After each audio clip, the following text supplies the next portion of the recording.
하나님 말씀 함께 보시겠습니다. 오늘 우리에게 주신 하나님 말씀은 열왕기상 19장 1절에서 8절까지 말씀입니다. 열왕기상 19장 1절에서 8절까지 말씀입니다. 우리 찾으셨으면 한 절씩 교독하고 마지막 절은 함께 읽도록 하시겠습니다. 아합이 엘리야가 행한 모든 일과 그가 어떻게 모든 선지자를 칼로 죽였는지를 이세벨에게 말하니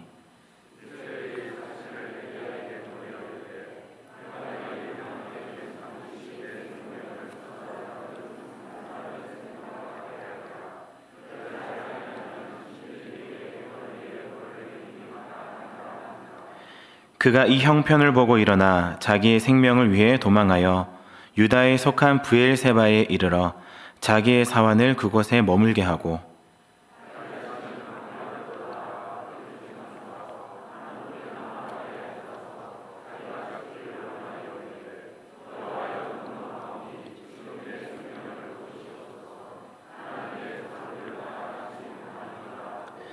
로뎀나무 아래에 누워 자더니 천사가 그를 어루만지며 그에게 이르되 일어나서 먹으라 하는지라.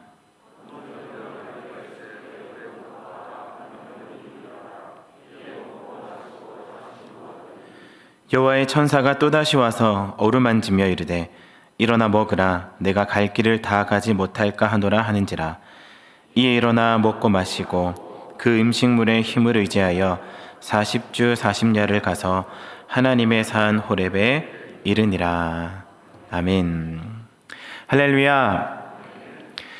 옆 사람과 함께 이렇게 한번 인사했으면 좋겠습니다. 하나님의 약속은 반드시 이루어집니다. 한 번 더 인사하시겠습니다. 하나님의 말씀은 반드시 이루어집니다. 오늘 여러분들에게 귀한 하나님의 말씀이 들려지고 또한 그 말씀이 이루어지는 것을 경험하시게 되는 우리 모든 성도님들이 되시기를 축복합니다. 저는 해군을 나왔습니다. 해군에서 처음에 이제 입대를 하게 되면 5주 동안의 기초 군사 훈련을 받게 됩니다. 근데 이 5주간의 그 주간이 다 여러 가지 커리큘럼이 짜여져 있는데요. 그 중에서 가장 힘든 주간이 있습니다. 바로 극기주라고 하는 주간입니다. 이 극기 주간에는 힘든 훈련들을 다 집대성해가지고 모아놓은 주간입니다.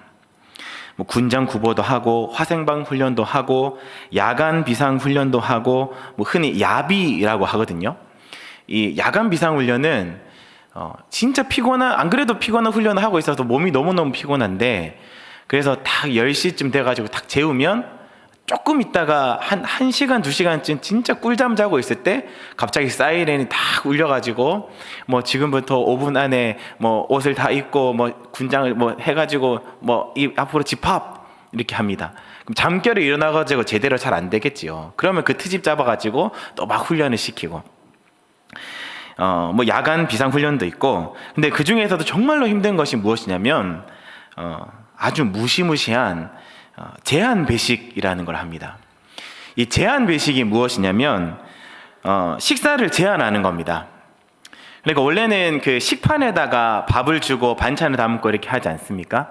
그런데 어느 정도 양을 주냐면 그 우리 오뎅컵 있죠.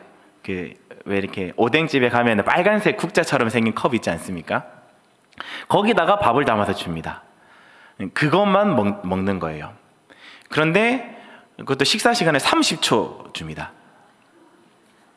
그래서 이제 식사가 시작되면 수병들, 우리 해군들은 수병들이라고 하거든요. 수병들이 다 같이 멋있는 해군이 되겠습니다. 맛있게 먹겠습니다. 하고 이제 인사를 딱 하고 30초 주어지니까 그때부터 이제 모든 밥과 반찬과 이런 거 다 국으로 다 모아가지고 후루룩 이제 먹는 것이죠. 안 그래도 이 훈련이 힘든데 막 포기하고 싶은데 밥까지 또 시간까지 제한해서 배식을 해주는 겁니다. 처음에는 너무 불만이었죠. 불평사항이었는데 시간이 조금만 지나면 그 오뎅 컵 안에 있는 그 밥이 얼마나 감사하고 은혜가 되는지, 그것을 먹으면 그 밥 한 술이 힘이 되고 위로가 되는지 모릅니다.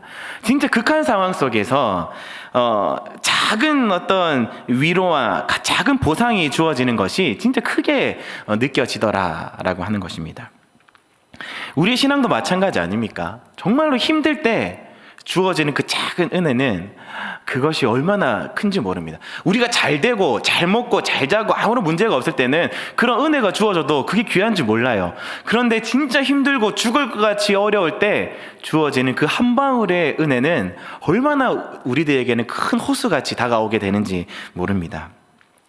오늘 성경에서도 진짜 죽을 만큼 힘든 상황 속에서 그 작은 보상을 받아서 큰 위로와 힘을 얻었던 사람이 등장합니다. 바로 엘리야입니다. 성경에서 도시에서 떨어져 있는 곳을 광야라고 합니다.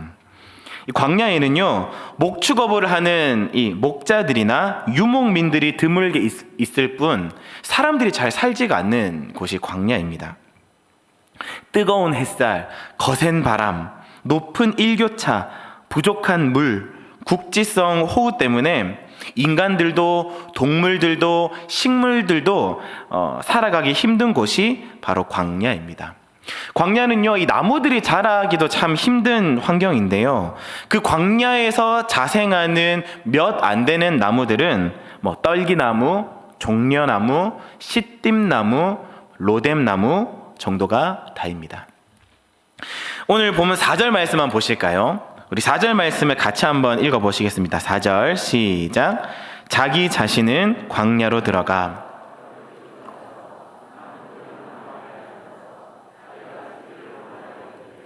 여호와여 넉넉하오니 지금 내 생명을 거두시옵소서. 나는 내 조상들보다 낫지 못하니이다 하고. 4절에 보시면요, 엘리야가 지금 광야로 들어가서 하룻길을 걸었다라고 나옵니다. 이 하룻길은 한 30-40km, 그러니까 적게 잡아서 한 30km 정도 된다고 생각하시면 되겠습니다. 30km 정도를 힘들게 걸어와서 한 로뎀나무 아래에 앉았다. 그리고 5절에 보시면 거기서 누워서 잤다. 이렇게 나옵니다. 그러니까 엘리야는 로뎀나무에 누웠던 것입니다. 왜 로뎀나무에 누웠을까요? 당연히 광야에서 30km를 걸었으니까 얼마나 그 더위에 지쳤겠습니까? 그래서 그늘을 찾아서 이 나무 밑에서 쉬었을 것입니다. 엘리야는 시원한 그늘이 있는 나무에서 쉬어야 했던 것이죠. 저는 늘 이 로뎀나무 밑에서 시리에 빠져있는 엘리야가 하나님께서 찾아오셔서 그에게 천사를 보내어 숯불에 구운 떡과 물 한 병으로 위로해 주시고 힘을 다시 북돋아 주셔서 사역에 다시 임할 수 있도록 회복시켜 주셨다. 그리고 남은 자 7,000명이 있다 약속을 주시면서 회복시켜 주셨다는 그런 사실에서 이 로뎀나무는 뭔가 이 회복의 자리, 그리고 은혜의 자리, 뭔가 따뜻하고 안락한 그런 보금자리, 그런 느낌일 줄 알았습니다. 하나님의 그 따뜻한 품이 느껴지는 그런 자리라는 이미지 말입니다. PPT를 한번 띄워주시겠습니까? 제가 생각했던 로뎀나무는 저런 느낌이었어요. 아, 맞아, 엘리야는 저렇게 큰 나무 밑에서 지쳐가지고 힘들어서 쓰러져 있을 때 하나님이 찾아와 주셨겠구나, 그렇게 생각을 했었습니다. 근데 그 광야에는 식물들이 잘 살지 못한다고 말씀을 드렸습니다. 그 4가지 나무를 말씀을 드렸는데요, 그 4가지 나무를 한 번씩 보겠습니다. 넘겨주시겠습니까? 요게 떨기나무입니다. 이 떨기나무는 그 모세가 하나님의 현현을 보았던 그 나무 아니겠습니까? 저 나무가 막 불이 탔는데 원래는 금세 타버려야 되는 나무인데 막 안 타고 있었던 것이죠. 저 나무도 그늘이 없는 나무입니다. 다음이요, 이게 제가 생각했던 이 로뎀나무의 이미지였어요. 근데 이 나무는 시띠나무라고 하더라고요. 저 나무는 정말로 그늘이 넓고 큰 아주 쉬기 좋은 나무입니다. 다음이요, 그리고 이 나무는 이제 종려나무입니다. 이 나무도 또한 그늘이 꽤 크고 쉴만한 나무인 것 같습니다. 마지막, 요게 로뎀나무예요. 로뎀나무는요, 그늘이 많은 나무가 아닙니다. 되게 낮게 자라는 나무예요. 제가 생각했던 이 그늘이 많고 피난처 같고 요새 같은 그런 이미지를 가진 나무는 이 로뎀 나무가 아니라 종려나무나 시띠 나무였어야 하는 겁니다. 넘겨주시면, 예, 이렇습니다. 그러니까 엘리야가 쉬었다면 저렇게 시띠 나무나 종려나무 밑에서 쉬는 것이 맞았을 텐데, 저 그늘도 별로 없는 낮게 자라는 저 로뎀 나무 앞에 앉아서 누워서 잠들었다라고 하는 것이죠. 지금 초라한 그늘을 가진 로뎀 나무에서 누워 있는 사람, 엘리야였습니다. 네, 이제 내려주시면 되겠습니다. 이 엘리야는요, 모든 국민의 관심사였습니다. 왜냐하면 이 바알과 아세라 선지자와의 싸움에서 승리했던 엘리야였고, 또 그는 이 당대의 최고 권력자였던 이세벨을 이긴 것이나 다름이 없었기 때문에 유명 인사가 되었던 것이죠. 그래서 이 이세벨은 정치적으로나 왕권 유지를 위해서 또 개인적인 자존심의 문제로 이 엘리야를 가만히 두고 볼 수가 없었던 것입니다. 그래서 1절, 2절 말씀을 보시면 이렇게 나옵니다. 우리 1절, 2절을 같이 한번 읽어보시겠습니다. 시작. 아합이 엘리야가 행한 모든 일과 그가 어떻게 모든 선지자를 칼로 죽였는지를 이세벨에게 말하니 이세벨이 사신을 엘리야에게 보내어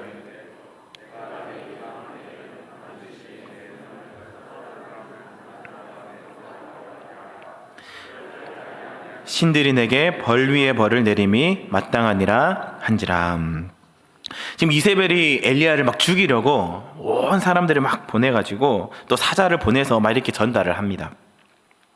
그러니까 자기를 죽이려고 한다는 소식을 들은 엘리야는 황급히 피난길에 오르게 됩니다. 수행원을 대동하고 나귀를 타고 광야를 가로질러서, 원래는 지금 북이스라엘 쪽에 있었던 엘리야가 저 이스라엘 최남단에 있는 브엘세바라고 하는 곳으로 향했습니다. PPT를 한번 보여주시겠습니까?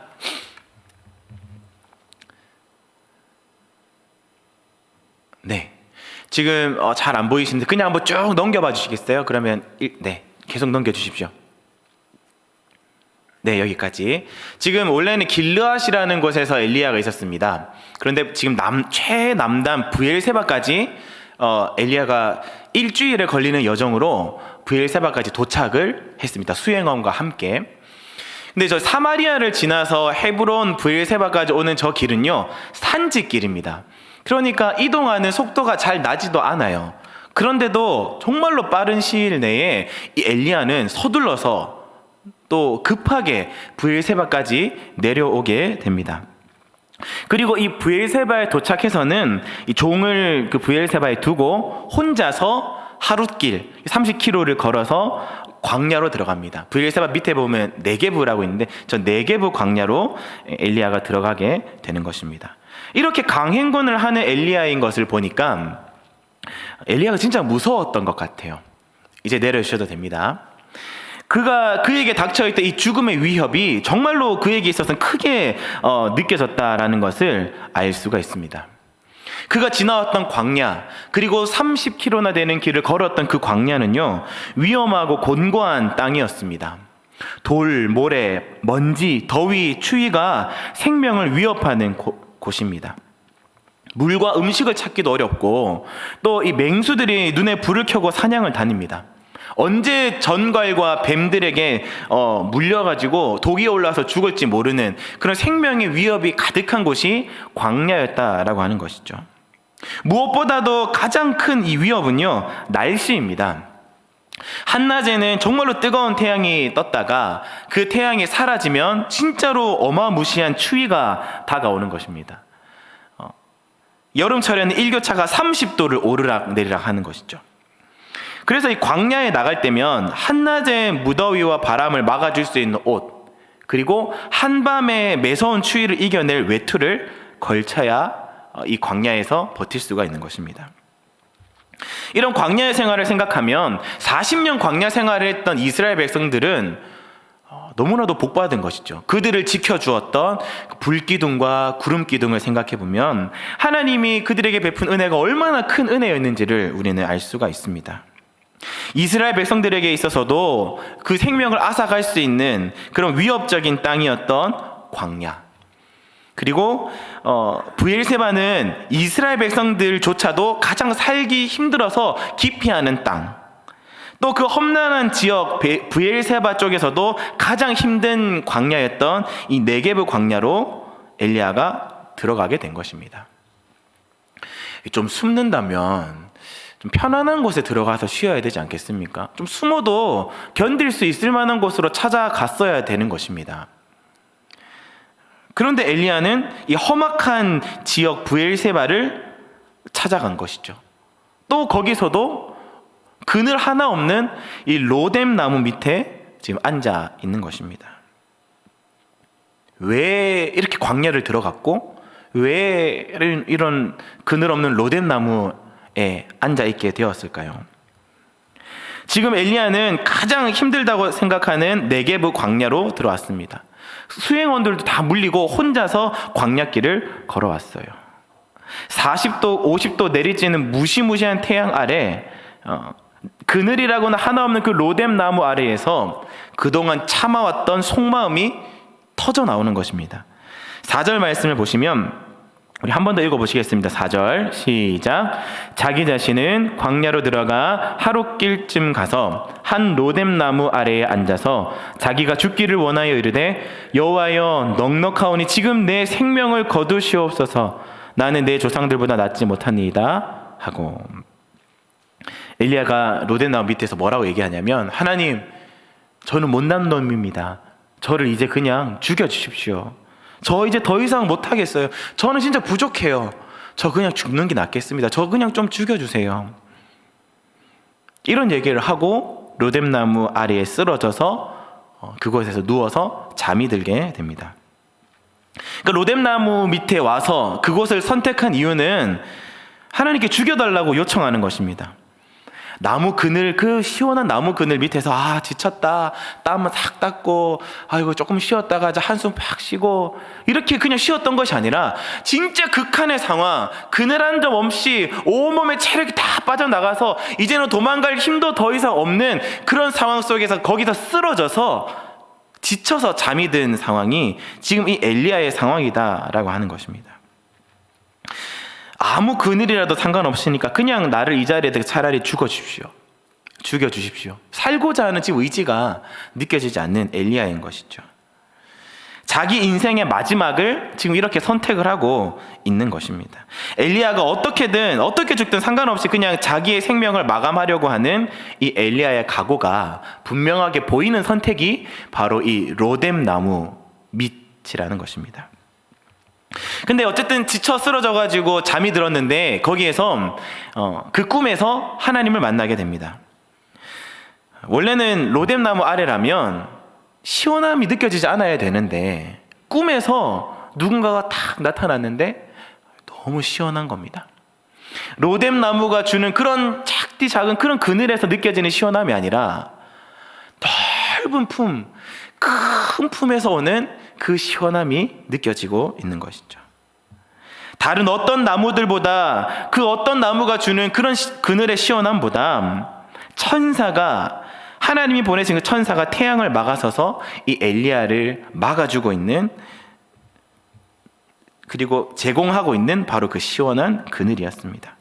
그리고 천사는 엘리야에게 일어나 불에 구운 떡과 생수 한 병을 주면서 먹어라, 그렇게 요청을 하시죠. 그것을 먹고 일어나서 엘리야는 하나님의 산 호렙에 이르러서 하나님의 약속을 받게 됩니다. 사실 이 엘리야의 입장에서 로뎀 나무는요, 쉼의 자리가 아니었습니다. 죽음의 자리였습니다. 비참함의 장소였습니다. 그냥 회복하려고 간 곳이 아니라 죽으려고 간 곳이 로뎀 나무였습니다. 자기가 죽으려고 누웠던 그 로뎀 나무에 임마누엘의 하나님이 찾아오시니까 그 죽음의 자리가 은혜의 자리가 되었고, 그 비참함의 자리가 생명의 자리가 되었고 회복의 자리가 되었다라고 하는 것입니다. 하나님은 엘리야에게 찾아오셔서 너 왜 죽으려고 하냐? 왜 그렇게 절망하냐? 내가 못해준 게 뭐냐? 이렇게 하나님이 묻고 따지신 것이 아니라 그냥 절망한 엘리야에게 떡을 주시면서 물을 주시면서 위로해 주시고, 그 지친 마음을 어루만져 주시고 다시 힘내라고 손을 내밀어 주셨습니다. 생의 끝자락에 있던 엘리야에게 주신 하나님이 주셨던 그 참된 안식이었다라고 하는 것이죠. 지도자로서 책임감이 없는 행동을 하나님은 책망하시거나 가르치지 아니하시고 그저 곁에 머물러 주시면서 그에게 그늘이 되어 주셨고 그에게 떡이 되어 주셨고 그에게 마실 생수가 되어 주셨다라고 하는 것입니다. 그렇습니다. 여러분, 살다 보면 우리는 이 엘리야가 누웠던 이 로뎀 나무처럼 죽음의 자리에, 살 소망이 끊어진 자리에 이를 때가 있습니다. 진짜 하나님 너무 힘들어요, 하나님 진짜 죽을 것 같아요 라고 말할 만큼 힘들고 억울하고 아프고 이해가 안 되고 무기력해질 때가 있다라는 것입니다. 진짜 엘리야처럼 하나님 차라리 좀 저를 죽여주십시오 말하고 싶을 때가 있다라는 것이에요. 얼마 전 저희 교회 가까운 아파트에서 어떤 한 중학생이 자살했던 사건이 있었지요. 그 사건을 듣는데 얼마나 마음이 아프던지, 그 중학교 때까지 키웠던 이 부모의 마음은 또 심정이 어떨까. 우리나라는요 점점 살고 싶은 나라가 아니라 죽고 싶은 나라가 되어가는 게 아닌가 싶습니다. 코로나 이후에 우리나라의 자살률이 급등했습니다. 안 그래도 우리나라는 OECD 국가 중에 자살률이 1위였던 나라였는데 청소년 자살률이 코로나 이후에 23%나 더 증가했다고 해요. 23%는 어마어마한 숫자입니다. 1년에 14,000명이 자살로 죽음을 맞이합니다. 그냥 대략 적게 잡아도 1시간에 1명 이상 자살로 죽는다는 것이죠.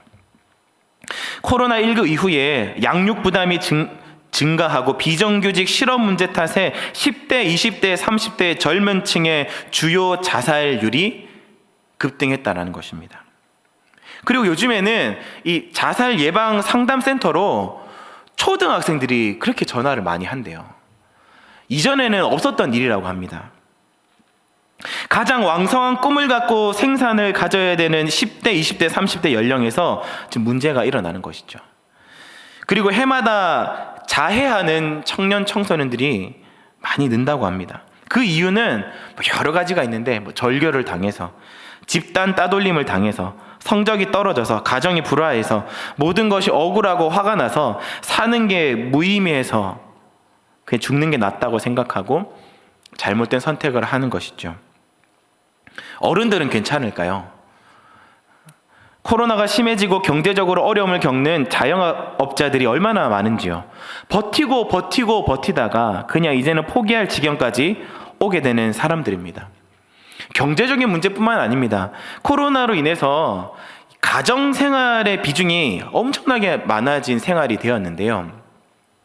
가정에서 시간을 보내야 되는 시간이 많아지다 보니까 가정이 바르게 세워져 있지 않는 가정은 이게 문제가 점점 심각해지는 겁니다. 안 보는 시간이 떨어져 있었으면 오히려 그런 문제들이 그래도 그나마 조금은 해소가 될 텐데 계속 보고 있어야 되고, 가정이 화목한 가정이면 아무런 문제가 없습니다. 붙어 있으면 더 좋지요.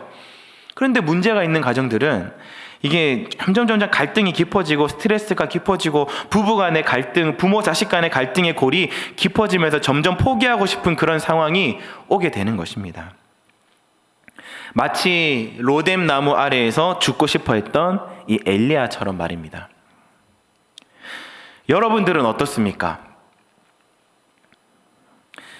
이제 하나님 나 좀 죽여주세요 말하고 있는, 이제 포기할래요, 나 이제 안 하고 싶어요, 이제 못하겠어요 말하는 이 엘리야의 마음이 오늘 우리의 마음은 아닙니까? 그럴 때 하나님 우리들에게 말씀하십니다. 그 로뎀 나무의 그늘이 너를 쉬게 하고 힘을 주고 살게 하는 것이 아니다. 내가 너의 그늘이 되어주겠다. 내가 너의 생명이 떡이 되어주고 내가 너의 갈증을 해결해 줄 수 있는 생수가 되어서 너에게 생명을 주겠다. 다른 그늘 찾지 마라.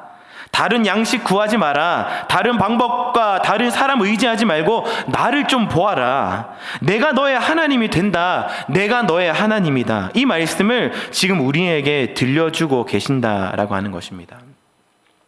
혹시 여러분들 중에 힘들고 어려우신 분들 계십니까? 포기하고 싶은 분들이 계십니까?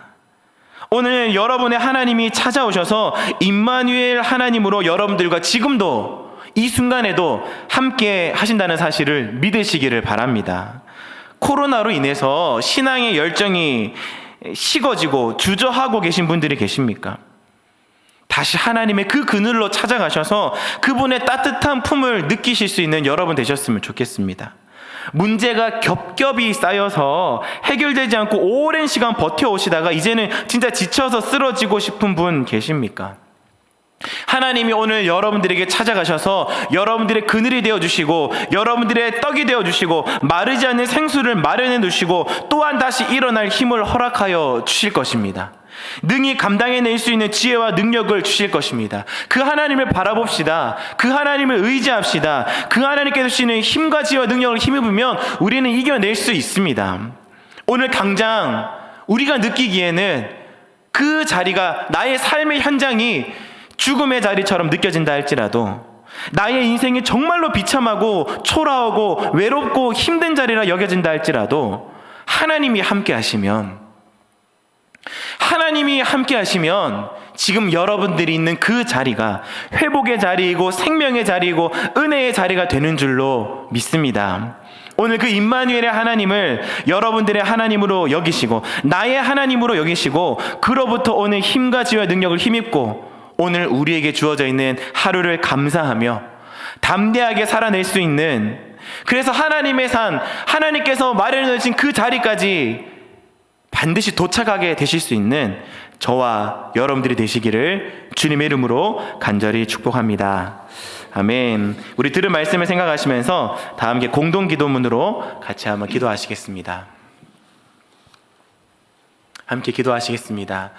하나님 아버지, 오늘 죽음의 자리에서 시리에 빠져있는 엘리야를 찾아와 주시고 친히 생명의 양식과 생수가 되어주셔서 위로 주시고 힘을 주신 것을 기억합니다. 오늘 제가 처해 있는 이 죽을 것 같은 자리, 비참한 자리, 소망이 없는 자리일지라도 하나님이 함께 하시면 회복의 자리, 새로운 은혜를 얻는 자리가 됨을 믿습니다. 포기하였던 나의 삶에 지쳐 쓰러져 있는 상황 속에서도 지금도 나와 함께 하시어 생명을 주시고 양식을 주시고 힘을 주시는 하나님을 바라보게 하옵소서. 그 하나님 의지하여 믿음으로 한 걸음 한 걸음 주님과 동행하며 살아가게 하옵소서. 그 주님 바라보며 믿음으로 승리하게 하옵소서. 예수님의 이름으로 기도하옵나이다. 아멘. 우리 들은 말씀을 생각하시면서 우리 같이 한번 기도하셨으면 좋겠습니다. 하나님, 죽을 것 같은 이 자리에서도 하나님을 바라보게 하시옵소서. 지쳐 쓰러져 있는 상황 속에서도 주님 바라보며 주님 주시는 힘과 회복을 맛보게 하시고 새로운 은혜를 얻게 하여 주시옵소서. 우리 들었던 말씀을 생각하시면서 다 같이 한번 기도하시겠습니다. 살아계시고 역사하시는 하나님 아버지, 오늘 우리가 들었던 말씀을 생각합니다. 아버지, 그 엘리야의 자리가, 그 로뎀나무 아래가 죽음의 자리였고 비참함의 자리였고 하나님, 그냥 거기서 죽고 싶어하는, 정말 하나님 모든 것이 다 떨어져서 정말로 바닥을 경험하고 있는 그 엘리야의 모습이었습니다. 하나님, 혹시 그런 모습 우리가 아닙니까? 그러한 엘리야에게 찾아가셔서 하나님은 떡을 주시고 생수를 주시고 시원한 그늘이 되어 주셔서 하나님을 붙잡고 살아갈 수 있도록 힘을 더하여 주셨습니다. 하나님, 오늘도 그러한 우리들에게, 하나님 오늘도 우리를 찾아와 주셔서 우리들에게 손을 내밀어 주시고 우리들의 그늘이 되어 주시고 우리의 양식이 되어 주시고 우리의 생수가 되어 주시는 그 주님, 그 하나님을 우리가 믿으면, 그 하나님 우리가 의지하면, 그 하나님을 바라보면 우리가 다시 한번 일어날 수 있음을 고백합니다. 힘을 얻고 주님의 그 하나님께서 마련해 놓으신 그 자리에 우리가 임할 줄로 믿습니다. 하나님, 그것을 내 마음에 바라보고 살아가기를 소망하오니 주여 도와주시고 주여 인도하여 주시고 이제는 그 주님을 바라보며 그 주님을 생각하며 우리가 믿음으로 고백하며 승리하며 살아갈 수 있는 아버지 우리 모두가 되게 하여 주시옵소서. 시간 한 번 더 기도할 때는 우리 교회와 담임 목사님 위해서 함께 기도하십시다. 하나님, 정말로 하나님 마음에 새긴 꿈, 그리하여 하나님의 마음을 시원케 해드리는 그 꿈이 될 수 있는 하나님 우리 섬김의 교회가 되게 하여 주시옵소서. 담임 목사님 영육간의 강건함을 더하여 주셔서 귀한 사역 감당하실 때마다 성령의 충만함으로 하나님께서 주시는 통찰력으로 하나님께서 주시는 지혜로 하나님께서 주시는 건강과 힘과 능력으로 이 모든 귀한 사역 잘 감당하실 수 있도록 도와달라고 우리 교회와 우리 담임 목사님 위해서 우리 한 번 더 기도하며 나가도록 하시겠습니다. 기도하시겠습니다. 살아계시고 역사하신 하나님 아버지, 우리 교회를 위하여 기도합니다. 하나님께서 붙들어 주셔서 아버지 하나님 정말 하나님 마음에 세운긴 꿈이 되어서 하나님 마음을 시원케 될 수 있는 아버지 교회가 되게 하여 주시옵소서. 아버지 담임 목사님 마음을 열어주셔서 하나님 아버지 영적으로 하나님 충만하게 허락하여 주시고 정말 아버지 원하시는 믿음의 삶을 아버지 위해 살아갈 수 있도록 하나님 아버지 역사하여 주시옵소서. 주님께서 무엇주가 채우는 것들 아버지 세게 하여 주시고 이제 주님 건강과 주신 아버지 성령의 능력으로 아버지 주신 사역을 잘 감당해내실 수 있도록 주여 역사하여 주시고 주여 붙들어 주시옵소서. 이 강단에 선포되는 귀한 말씀으로 또다시 힘을 얻고 그것들을 인하여서 우리가 다시 새로운 삶을 살아가고 아버지 얻어갈 수 있는 우리 모두가 되게 하여 주시옵소서. 그 주님 바라볼 수 있는 믿음의 삶으로 주여 살아가게 하여 주시옵소서. 그 주님 바라보며 아버지 믿음으로 살게 하여 주시옵소서. 우리의 그늘과 우리의 떡과 우리의 생수 되시는 예수 그리스도의 이름으로 기도하옵나이다. 아멘. 이 시간에는 장학기금 조성을 위해 위한 헌금 시간입니다. 우리